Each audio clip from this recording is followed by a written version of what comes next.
Welcome, YouTubers. This is News with a View, hosted by me, John A. Costa, an expert on nothing, which makes me fully qualified to speak about everything. Today is September 22nd. This is episode 132. I do not have anything written down today.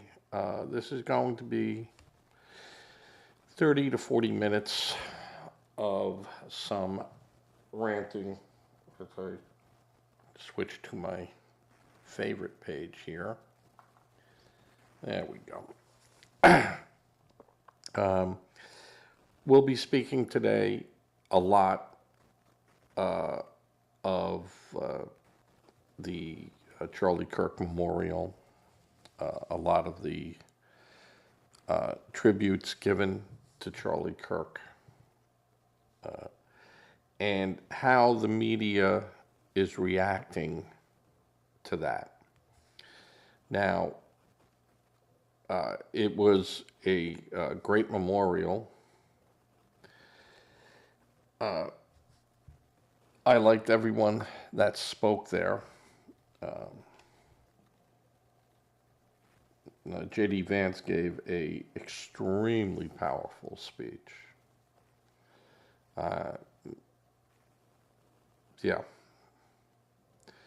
He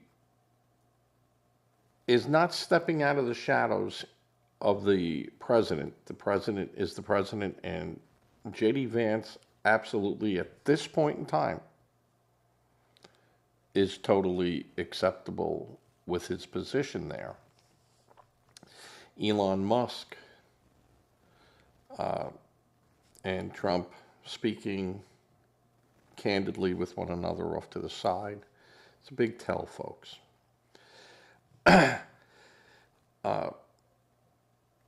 The left, and when I say left, I mean the Democrats in power, and they are the left. Have no mistake about that. Have none. They are the left.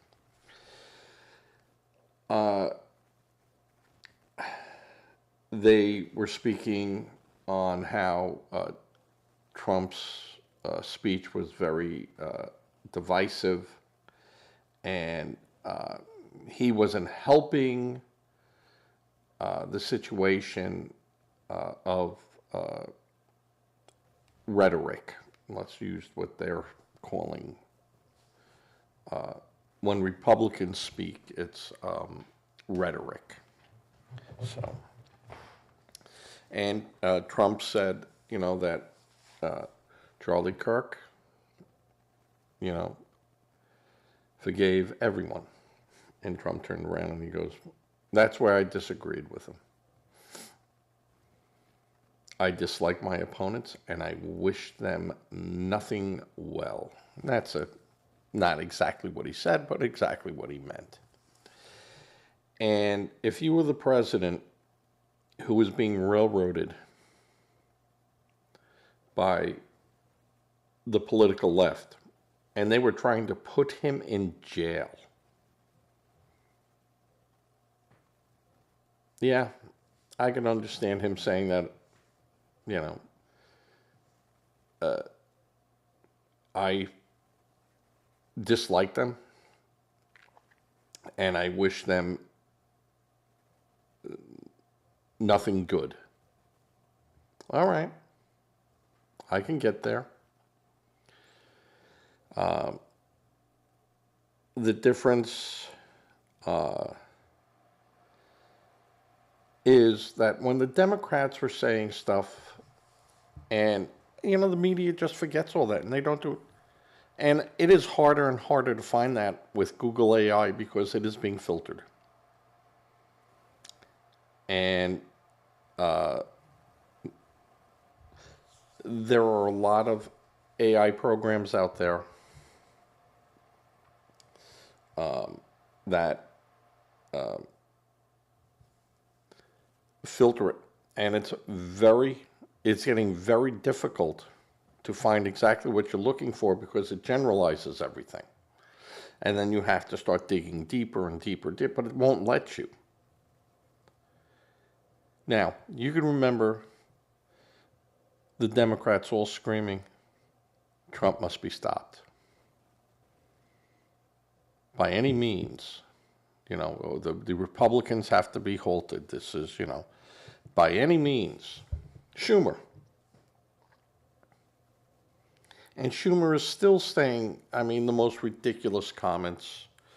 Like I said in another podcast, 131, these guys are just clinging onto whatever is floating in their cesspool to stay above and not be drawn down into their own muck.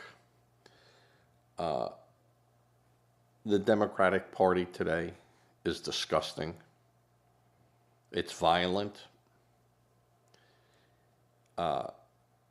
It has no moral compass. You have a political system and of the Democrats where I understand, and this goes for, Republicans too. They say things to voters to get them to vote for them. And they, Harris would say one thing at one rally and then say something totally opposite at another rally. The contradictions were amazing, but the news never showed it. They just showed little segments, just like they did with Joe Biden. The difference with the Democrats and their handling of trying to be relevant is they're bringing nothing to the table. And they just bring, Epstein or, Trump is doing this and he's against democracy.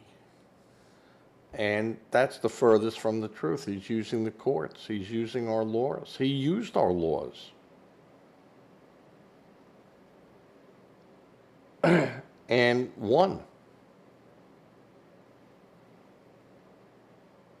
And the Democrats hated that. The Democrats come out and outright lie to us. And not only to us, but to their own base. You had now Harris's book out there saying, how she questioned, should Joe be running? Yet, she got up there and collected billions on how great Joe Biden was and how sound he was and how, he could handle a second term. You have Shapiro going out there now saying, well, I had to go into communities where these people hadn't even gone to try to get votes for Harris, knowing that Harris was an outright liar to their own people. And this is the problem.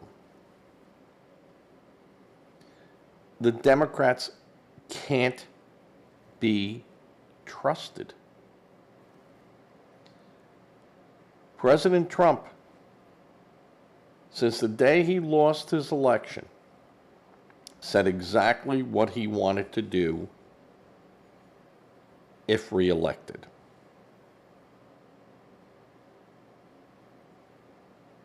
He didn't change his tune. He didn't change his course. He didn't change his language. What you see is what you got. And that resonated with not only the party, but with a lot of moderate Democrats. Charlie Kirk brought a lot of young people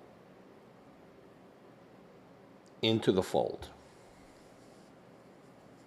And it's my feeling that Trump won easily because he had so many young voters coming on board. And that was because of Charlie Kirk. Charlie Kirk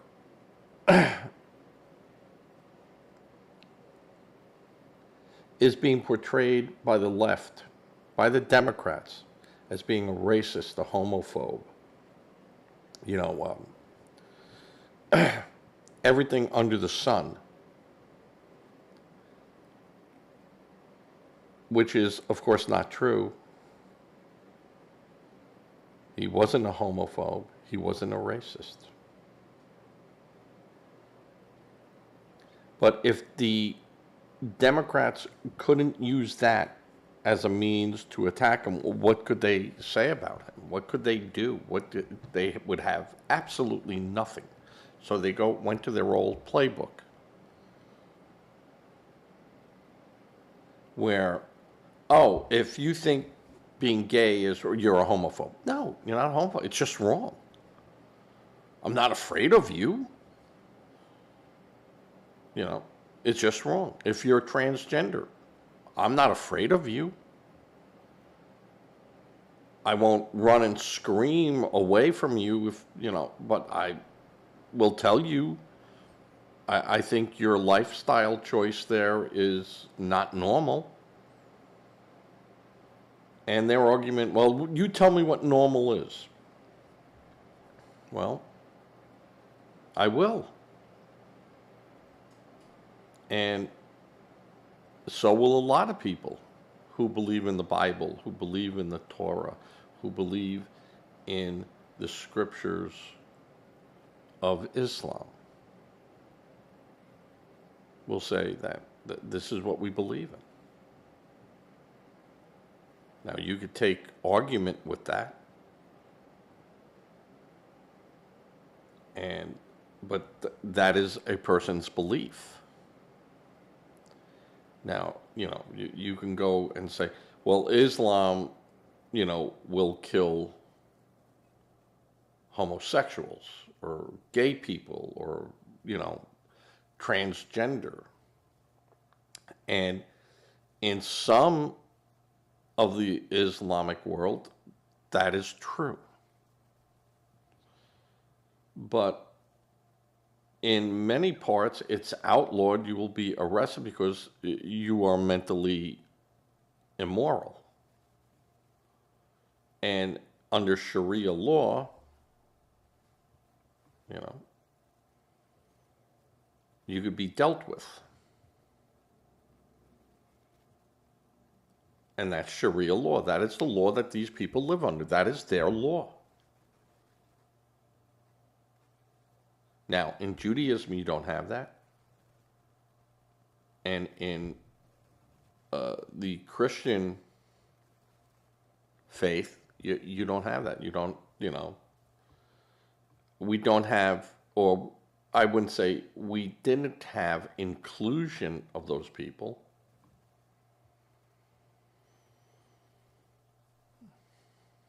And Charlie Kirk was against that exclusion.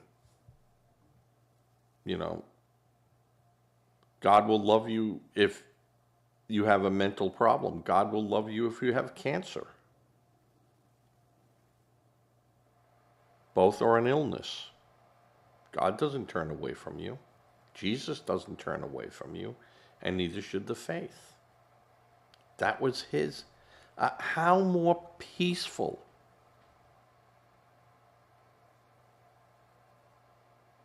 But you know who was also like that? Was Mahatma Gandhi. And he too was murdered.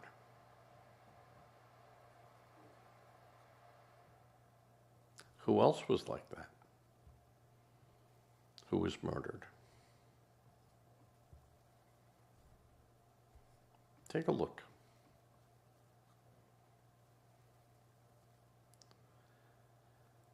And the Democrats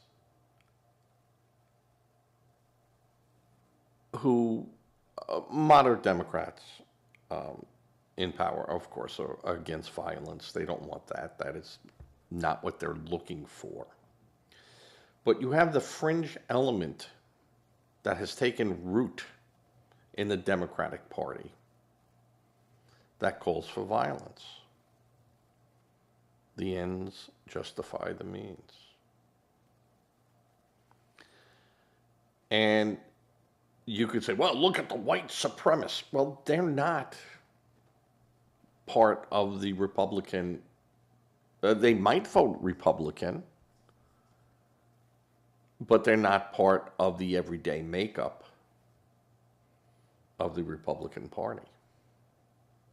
Whereas the leftists and extremists are part of the everyday makeup of the Democratic Party. And there is no ifs, ands, or buts about that statement. It's a true statement.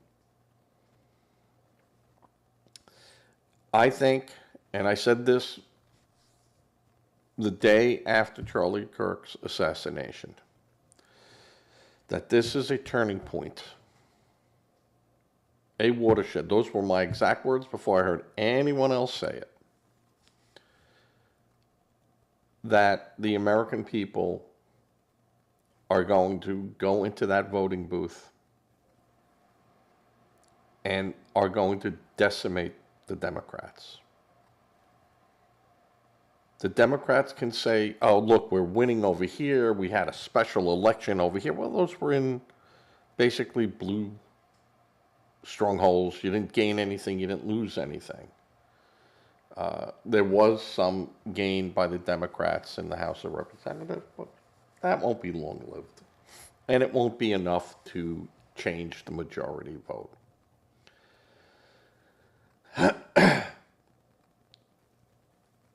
My prediction of 2026, we'll see a clear majority win in the House of Representatives and a clear majority win in the Senate. I think the GOP is going to use the actions of the Democrats against them. I will say that 90% of the political ads that are going to come out is going to show the violence of the Democrats.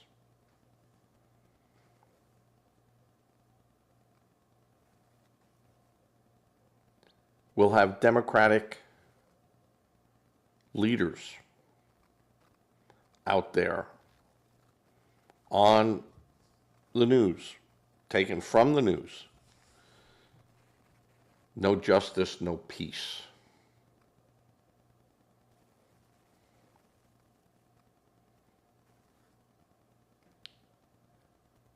Calling for action by any means against the Republicans.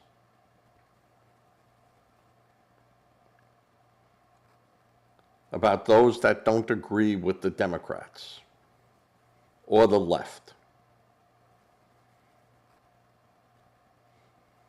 It will show President Trump being shot. It will show the podium bloodstained of Charlie Kirk. And it will resonate with the voters. And there'll be a lot of Democrats. That is rhetoric. That's dangerous. That's this. That's that.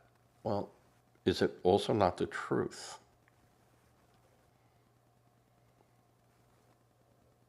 Well, we didn't agree with all that, and we were horrified by it, but you kept calling for it. And then when it happened, well, that's not what we meant. You wanted plausible deniability, you can't get it. We're not going to give it to you. We're not going to be gentlemen and gentlewomen about this any longer. We're calling you out.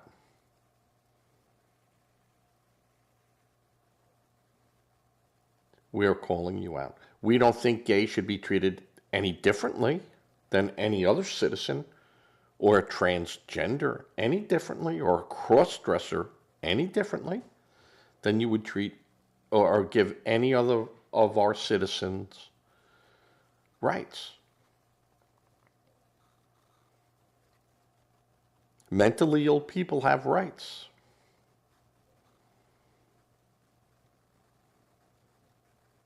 Normal people have rights. No one's trying to take them away from you, but you don't pick up super rights.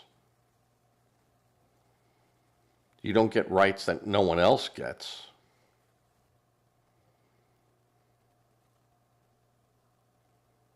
They struck down affirmative action, so then what did they try to do? DEI. It wasn't a law. They just protested in front of companies and said, if you don't do this, we're going to hurt you financially. And companies go, oh, we don't want that. And then you find out that these weren't everyday, ordinary people out there protesting. These were being paid by single groups. These protesters were being paid to do that. So they're no longer protesters. They're unregistered lobbyists. For who? And maybe a foreign country.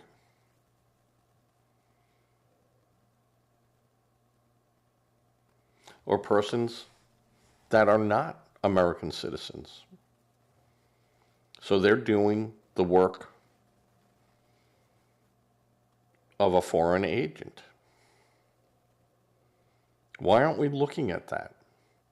Why aren't we looking at these companies? Who's funding those companies? How are they getting their money to go out there and hire people? I think that is a legitimate question.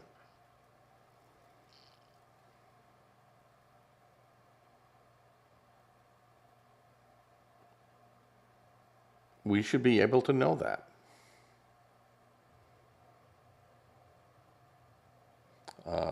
So I have major problems with the Democrats. I have some major problems with some Republicans.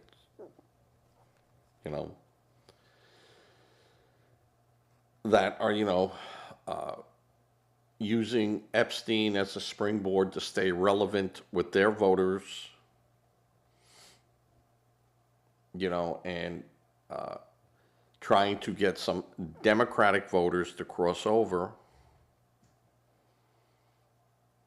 instead of saying, hey, Trump wanted to release them and the court said, no, you can't release these. So the stuff that has been released has been released. And I say it, is there more in that Epstein file? You bet there is. Is it against Trump? No. Everything that we know about Trump and Epstein is out there. There is nothing new there. Or somehow, some way, it would have been released. It would have been released. So, but like I said with it, and I say that in a lot of my podcasts, if you look, the information that is in the Epstein file that has been pushed to the side because it wasn't relevant to the Maxwell case. It has to be relevant. They just didn't hand over every piece of paper.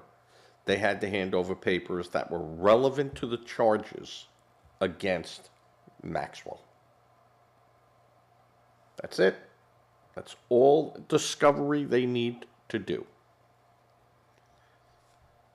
And then if there's something else in there that they want, then they have to go to the court and go, this is why we want it, Your Honor. Because it is germane to the case, and this person might know something that knows something, and the courts could then go, yeah, no. That's called fishing. You can't go fishing. But the courts might also say, yeah, okay, I could see the dots connecting. Any information on person X, they can get. So, when the government says all the files have been released, that's not a true statement. All the files that were needed to be released for the defense of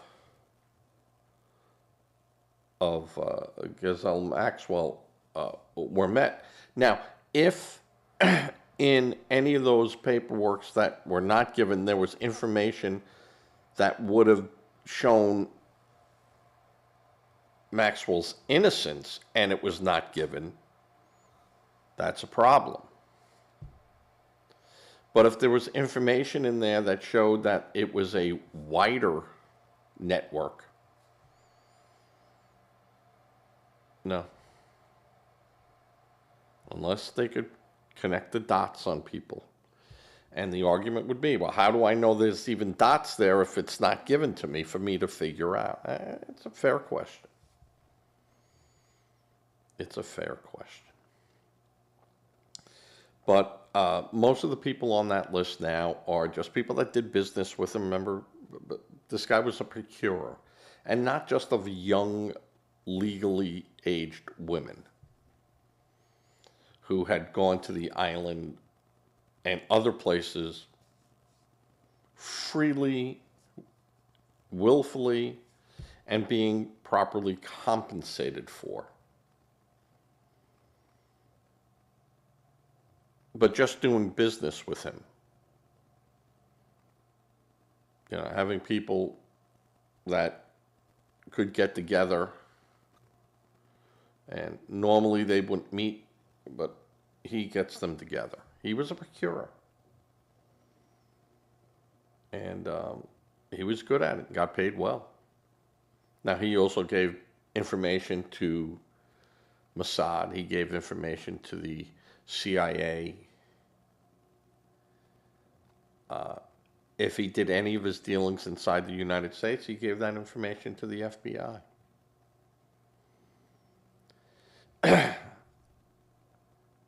I'm sure he gave it to the Soviet police, or the Russian police, or the Chinese.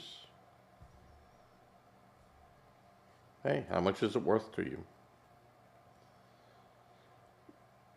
But I don't think that happened often in that sense, only because I left MI5 and MI6 out. Sorry, fellas. But if that word got out, who would do business with him? So,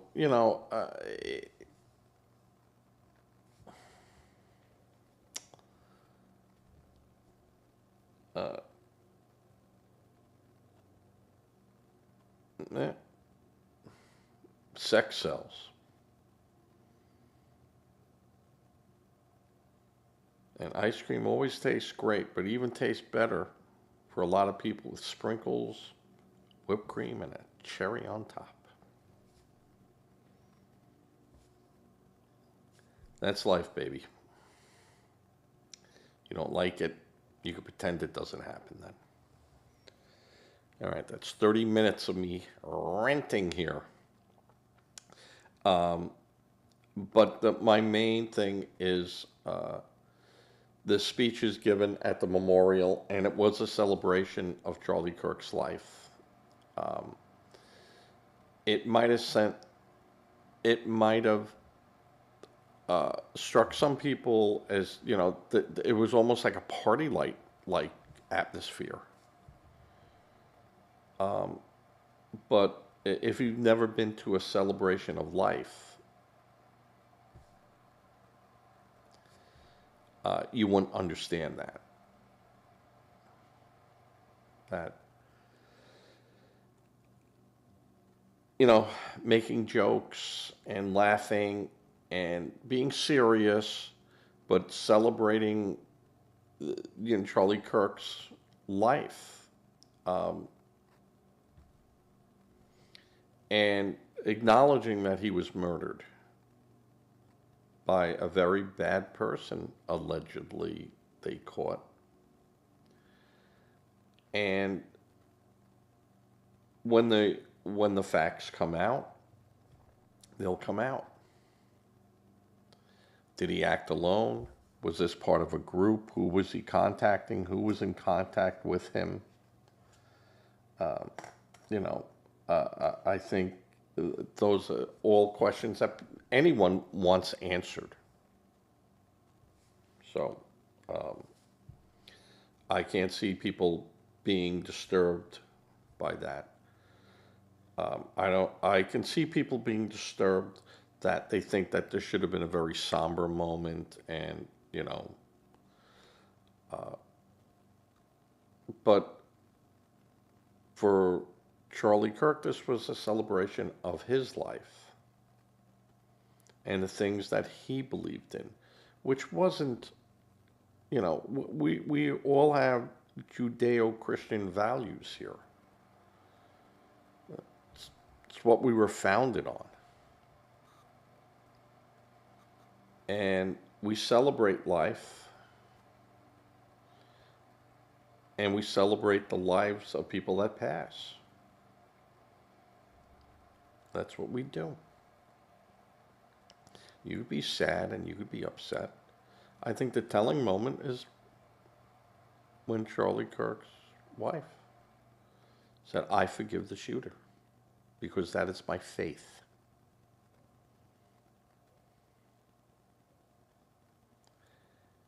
And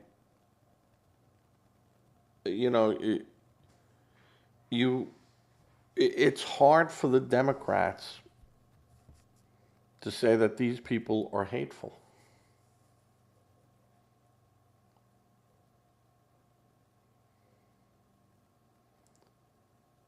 In 2 words, she disarmed the progressives, the anarchists, the liberals, and the Democrats. 2 words. I forgive.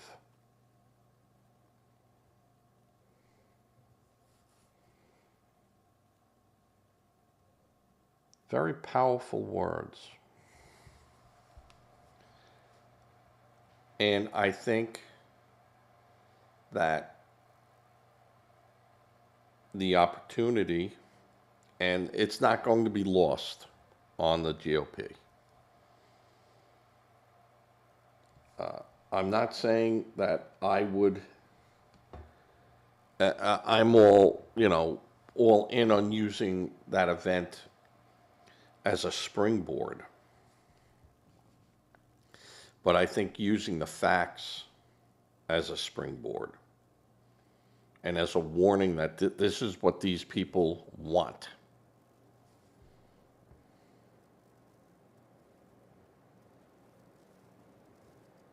And the Republicans are about dialogue, where if the Democrats don't have their way, they're about violence. And you go, oh, look at, January 6th.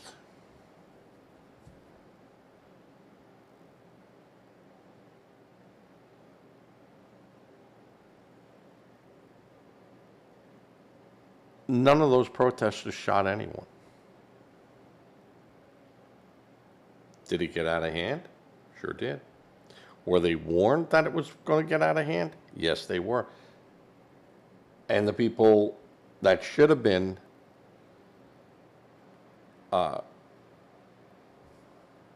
corralled by the police and Capitol Police and by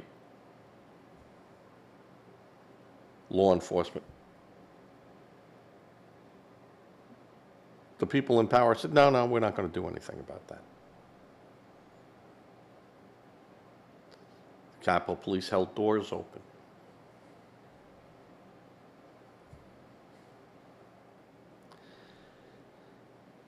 Yeah.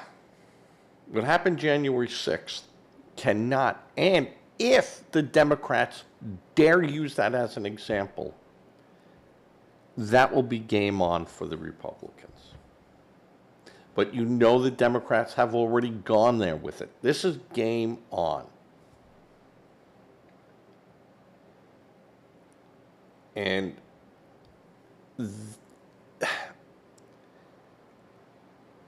there will be no let up.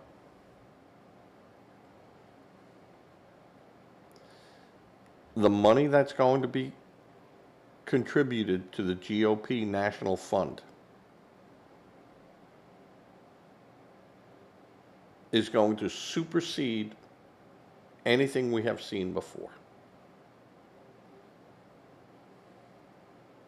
And the Democrats are going to say they bought their way into. Well, I'm not going to say I disagree with that, but you allowed it to happen. You started the fire that burnt your own home down, and then you're crying out there.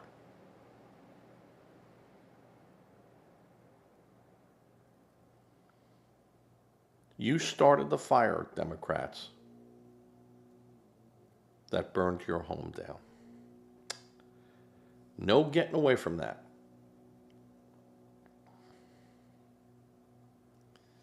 So the Charley Kirk Memorial, which will live on well past 2028, believe me. This just ain't going to stop in 2026. This is just not going to stop. The hate from the left that we saw with Kimmel,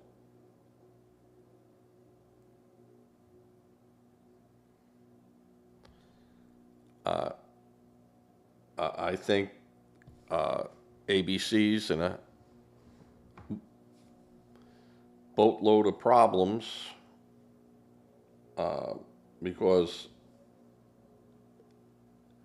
when this assassination took place, they should have gone to all their late night people and said, this is the way you're going to handle it. There's not going to be a joke in there. Find another topic. You cannot go there. If you want to make a, tribute, if you want to say, hey, this was wrong, I feel so bad for their family, for that, this isn't what we're about, folks.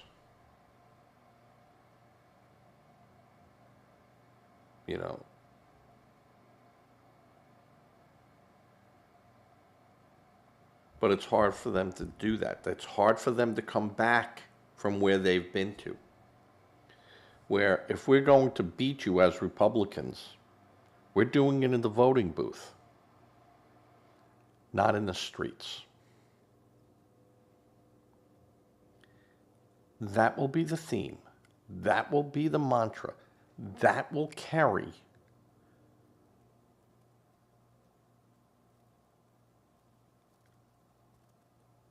wins in blue states.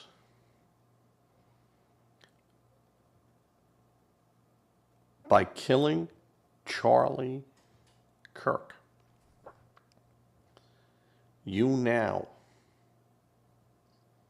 The red will be the blood. And the Democrats know this. They know they're in trouble, that they're trying to find a wiggle room around this. But they have their Schumers. They have their AOCs. They have their Warrens. They have their Pelosi's. They have their Greens. They have their Sharptons.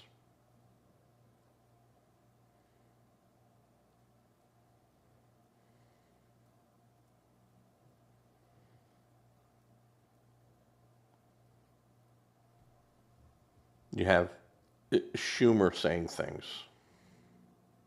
Absolutely crazy stuff.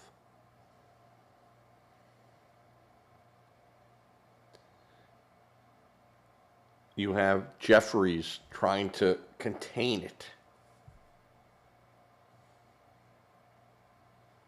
Nope. You've gone past the fission point. And now you're just in the countdown mode. And there's no stopping it.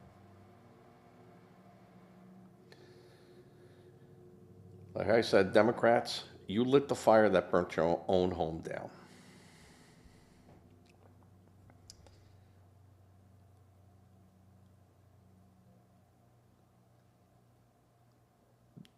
Trump is going to turn the tables on you guys.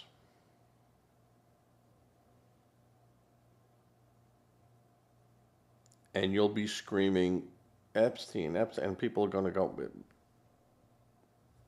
you know, that's not relevant to what's going on. And was never relevant to what's going on.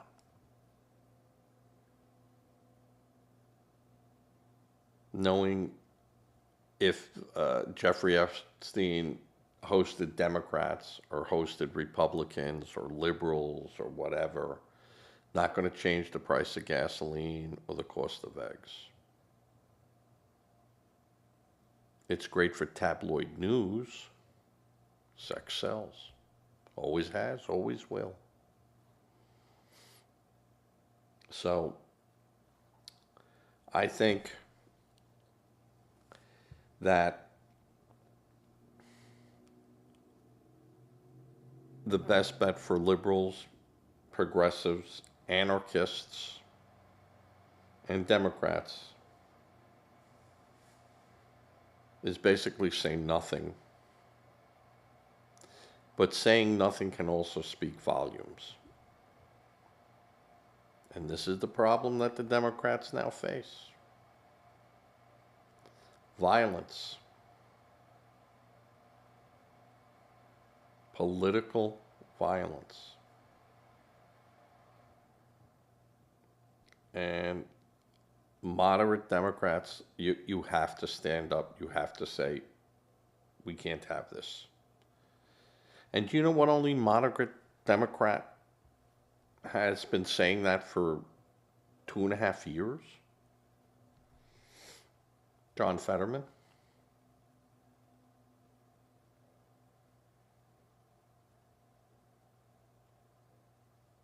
The guy that had a stroke. The guy that even I had spoken out against. And I was worried about his fitness to run. Could he do it? Is he mentally there? And my conclusion was that every Republican and every Democrat should have a stroke like he had. Because he's the only guy that's making sense. And I don't agree with everything Fetterman says. I don't disagree with what he says either. And I don't agree. We're going to have our differences. But man, he makes a lot of sense. And even for the stuff that he believes in, then I got, you know what? Say that again to me and let me look up the facts.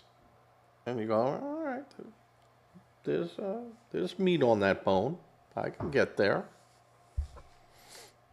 I don't know if it means exactly what you want it to mean, but it's there. You're being truthful and being honest.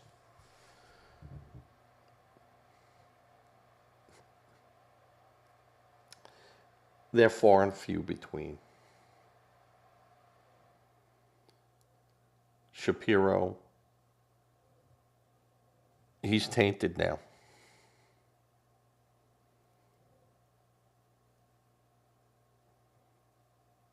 He's tainted. Beto O'Rourke never stood a chance. And Gavin Newsom, no.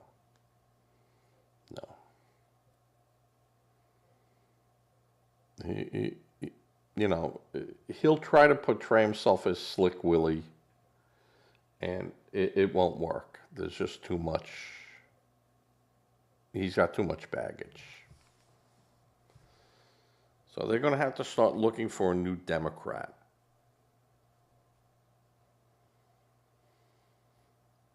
The Republicans are going to be with Vance.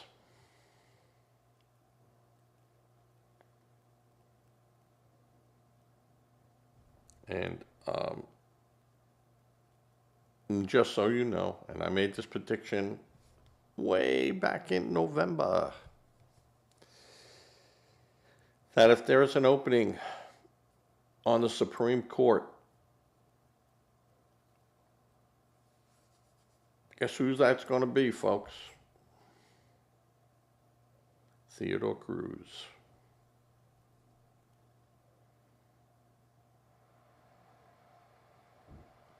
And and Cruz did speak out that the FCC chairman going that way and saying what he was saying was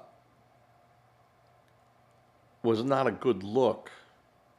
But what he was doing was shooting across the bow, saying, "Hey guys, right now I'm looking at ABC, but I could be looking at NBC and CBS and these other ones next."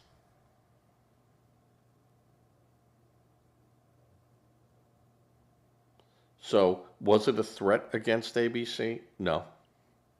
Saying I'm going to apply the rules of the FCC is not a threat. So, you understand that. The president didn't go to the FCC and say, shut them down. He wished he could, and he says, I wish I could do that. I wish I could do that. But you know what I'll do? I'll go to the advertisers. And I'll go to the broadcasters that are friendly towards me, not bowing or taking a knee. Like the Democrat, they had to take a knee. Screw you. They did the right thing.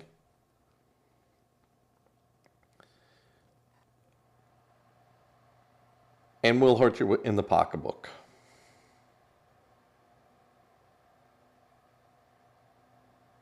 And guess what? They suspended Kimmel. Now, Colbert was a whole different story. Colbert was, that show has been losing money for years. And not that Colbert did not make CBS a ton of money. He made CBS a ton of money. But even a star burns out after a while. And his star was burning out. He wasn't staying relevant to a new base. He kept his old base. He kept, the people were very loyal to him on his viewership. And he got good eyeballs, not in the real sense of good eyeballs, but it didn't translate to money. So, Kimmel made ABC in his day a lot of money. And then, I still say, Kimmel was, when they go, well, we're losing money with Kimmel. That maybe one part of the company is losing money, but the other one is making money hand over fist. So, that might not be so accurate. But take a look at what can happen. Does it affect Disney? Does it affect ESPN? Does it affect this? Does it affect that? And it has a ripple effect down the line, and they go, making $80 or $90 million on his show, on a company that takes in, the type of money we do. Is it worth taking the risk? And it's a risk assessment. And they go, no. No, let's put them on ice for a while and see what happens.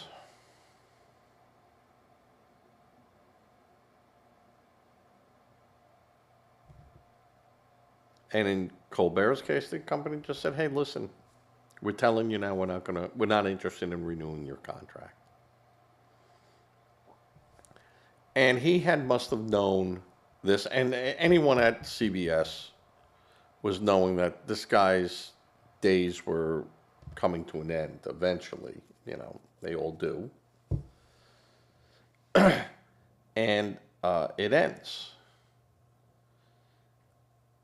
And those shows, as I stated yesterday, didn't have lead-ins. It wasn't like I'll watch Jimmy Kimmel and then I'll watch the next show. No, that was the end. That was killing time from 11:37 Eastern Standard to whatever. And historically, the stations had shows in there that they could produce, and also sell to the stations. I think with the advent of the internet, YouTube, Apple TV, all of these, all of the means for you to get information, news, and programming other than going to the big three or the big four. Fox jumped on that at the end and didn't have to make that big of a technology change. Whereas ABC, NBC, and CBS, you had to make a technology change and jump over the old fogies that, were saying that, no, this is television, this is how we do it. This is what always worked. And that takes a while. So, but when you go from Tiffany's and you go, well, now I got to be Woolworths. Something's got to give. And it had. All right, we're at 53 minutes of airtime here. I'm going to call it quits and sum it all up. If the Democrats didn't have racism and being a homophobe to try to rally their people around an imaginary subject against the Republicans, they'd have to say, we got nothing. That's what we got. So we have to paint them as all being homophobes, all being racists, when, of course, that's not the truth, because they have nothing. They have no solution. They have nothing. They have nothing. And you could just see their morally bankrupt comments about Charley Kirk and the school shooting at the church, and school shootings of others that are predominantly by one group of people. Oh no, it's not trans. So you thought that's what I was getting to? LGBTQ? No. Mentally ill people. And with that, I'm going to say catch you later. I'm going to put the show up real quick. Just a couple little highlight notes in there. Let you people sort it out. If you're not a member of my channel, please subscribe. If you hate me, leave a message. If you agree with me, leave a message. If you go, yeah, you were right up until this point, leave that message.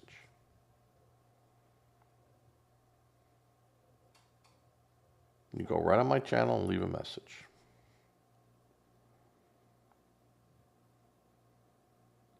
It's going to be there for you. Do it. Now, as I always say, give to a charity. If you're capable of doing it, please do it. Doesn't have to be a lot. Make sure it's a real charity. Don't become a victim trying to be a nice person and help a victim. Make sure it's a real charity. You go to them, they shouldn't come to you. Give to a food bank. When you go with your couple of cans, that's all you need to bring is 3 or 4 cans. Just make sure the food's not expired. They cannot take expired food. And then when you're there, ask them, hey, okay, what is it, the one thing that you really need here a lot of? Is it canned food? Is it packaged food? Is it paper products? Is it women's products? Is it toilet paper? Socks, underwear? What is it that you guys can really use here? And the next time you bring that. Or if they go, hey, if you got shoes that you're no longer wearing and they're good, sitting in your closet, you're never going to wear them again. Suit jacket, you're never going to wear them again. Pass them on over. And yes, you can give it to Goodwill and they sell it and do that, but I'd rather give it to an organization like, a church group or a synagogue or a mosque or something along those ways, where I know it's getting out super locally. All right. Say a prayer. Prayer does work, regardless of what you hear the Democrats saying. Prayer does work. And with that, I'm going to say good night, and I'll have this show up on my YouTube channel shortly. The live feed's been taking, 20 hours for them to process. I'm not sure why. I'm probably doing something wrong. So, with that, I say good night as I fade to